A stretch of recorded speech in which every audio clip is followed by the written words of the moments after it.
Today we'll talk about how can you fix this problem or know how you can do that on your Bluesky app.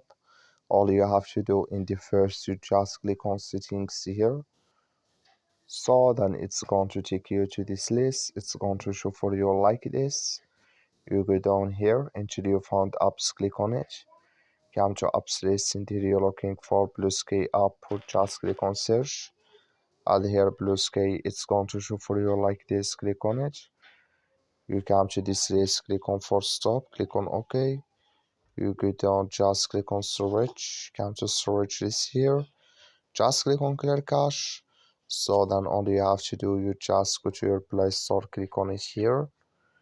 So then you search here for Bluesky app, it's going to show for you like this.